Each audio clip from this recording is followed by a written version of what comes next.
I'm William Nozak, and in this module, I'm going to cover SEO Copywriting 101. What is SEO copywriting? This is the creation of engaging copy that will hook readers. It also makes sense to bots, so shows the value of the business and turns readers into customers. It's valuable content. Copy that has keywords included to help it rank in the SERPs. Certainly, we want to write about a topic and also include that topic in the writing. We can't write and never use the topic in the writing. Bots certainly wouldn't understand what that piece of content is about. At the same time, we don't want to overuse it so that end users find it a very annoying read. Boosts business performance to hit content marketing goals, right? We want to be in more places when people search so they can see our brand name and eventually hopefully use our service or buy our products. So the basic guide to SEO copywriting: 1, speak to your audience and search engines. It's and for the end user and the bots. SEO is not advertising. We're not talking CPC. We're not talking remarketing. We're talking about organic content to rank in search engines. Know your keywords. If you haven't done macro research or even niche research over your company or your competitors, you certainly don't know how things should be phrased or written about on the website. Back up all key points when researching. We want to link out, increase our link graph, link out to sources that are just recognized in the space. No problem. But we also want those sources, when applicable, linking back to our content. So you can link out to content, you can link out to stats that you've used. We don't usually necessarily recommend linking out on the home page, but on blog pages and on certain pages, it makes a lot of sense. Conduct analysis. This is competitive intelligence. This is what are the competition's pages ranking for, what are our pages ranking for, and how can we improve our positions by maybe modifying our content strategy and having a blogging strategy. Use related search terms. Certainly we want to know what the keyword is, but we want to know what that keyword cloud is and also other related terms. This page also ranks for these terms. We would like to include that in the content so it's more of a robust representation of how people talk about it. Update your content regularly. This is what we call evergreen content. Speak to your audience and search engines.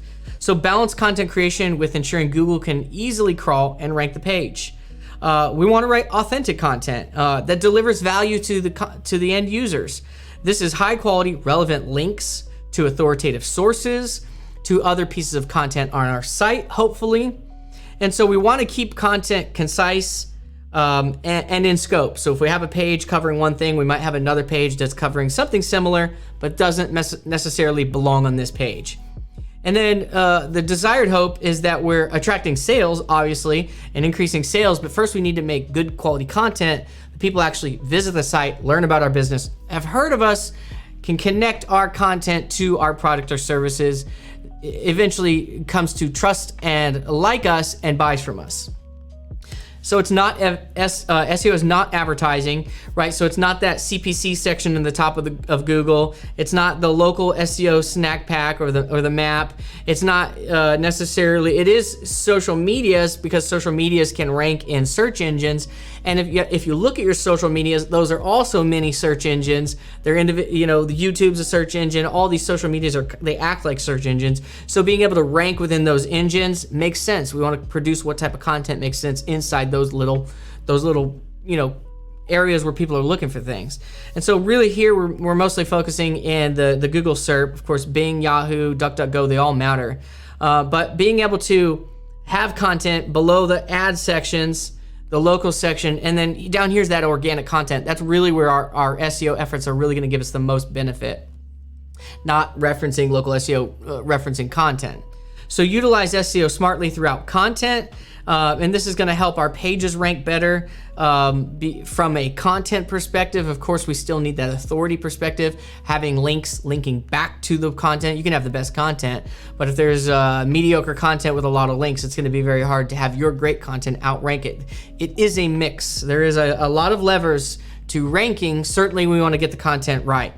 So know your keywords. We want to analyze and research beforehand so that we can include those keywords in our service pages, in the home page, in the name of the company if we're starting a new company, and so that we can get this bleed through of service name or service type or geo modification bled through the whole property.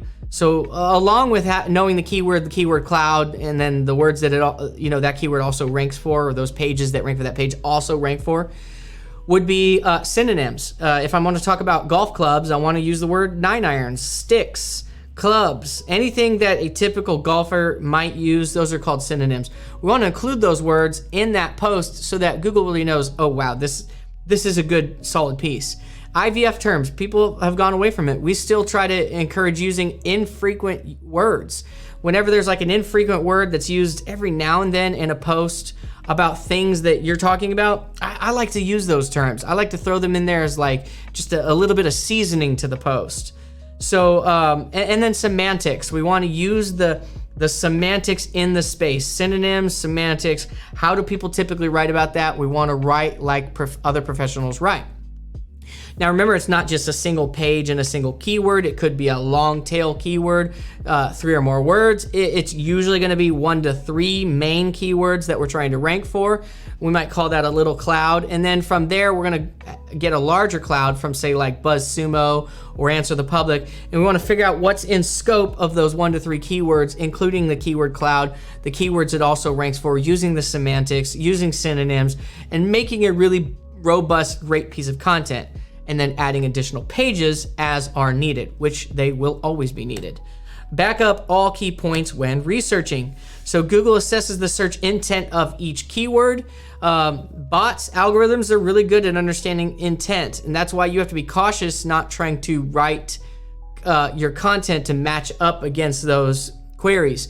You really can write your content so it's a beautiful and easy read, and it can also win for those very much buyer intent queries that a lot of like directories oftentimes win for. Some near me. You get these directories flooding the SERPs. Well, of course we want to use an ad strategy on those BOFU terms. Of course we want to use local SEO if we're a service company or we've got a brick and mortar in an area. But having content that really also helps to rank for that without being ridiculous with the content, it is possible. So you understand the intent, but weaving some of that intent into the language, into the questions that are asked, the answers, the H1s, the H2s, can help the page. And you can stay within a 3 to 4, maybe 5% keyword density if you're using synonyms and other language and semantics, so that it can be robust in the colorful use of language, at the same time not making it feel like I'm reading the same word over and over again, which is a big no-no. Conduct an analysis. So do an analysis of your SERPs. Where are you in what terms? You can get a lot of this in Google Search Console. Ahrefs is a great program. SEMrush. You're gonna look at yourself and then just going to Google and typing things in, even if you have to do like an incognito mode, and seeing, doing a spot check on what page it shows you up in certain zip codes. You may have to do some zip code checking, especially if you get further away and your organic doesn't rank as well. So we might do SERP checking. We might also do SERP checking against our competitors. How are they ranking for certain terms? What terms do they rank better for? How are they positioned different than us? Certainly, if we know they're doing better than us organically, how can we modify to really kind of win, get a strategy that wins more in Google and search engines? So look into why and how any competitors have achieved high rankings with specific keywords. Look at what they're using. Look at their page authority. Look how long they've been around, how they're using their images. Really just kind of get a vibe of how they're doing it, and really just start working towards having your mousetrap implement some of those things.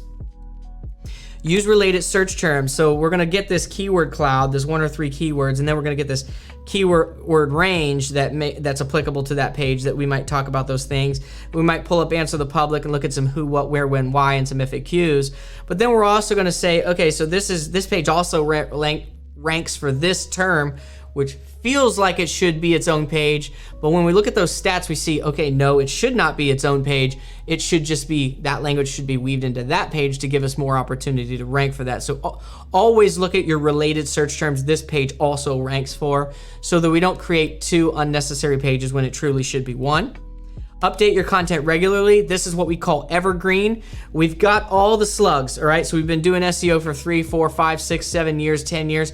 We've got all the slugs on the property that makes sense, okay? We've got every slug that makes sense. Now we're not adding new slugs necessarily. I mean, we're always adding new slugs because new queries always pop up, and long tail queries are always additional resources that can be created. But say we've got the slugs, you know, for the most part down, 80% of them. We're going back and strengthening those slugs that we have, those pages that exist, creating updates, adding content to it, pulling content from those pages and adding them to other pages that are now more applicable to that content. Looking at our search console to see, wow, we're pulling, this is ranking on page 3, this is ranking on page 3, neither of them are doing well. Maybe we need to recombine and redirect one to the other, combine all things, redirect or separate or change some of the location of the content.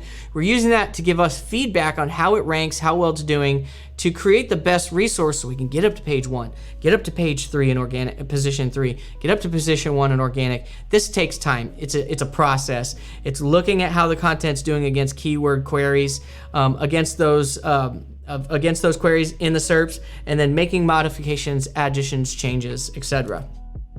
That's SEO Copywriting 101. If you need to go back, watch that now. If not, I'll see you in the next module.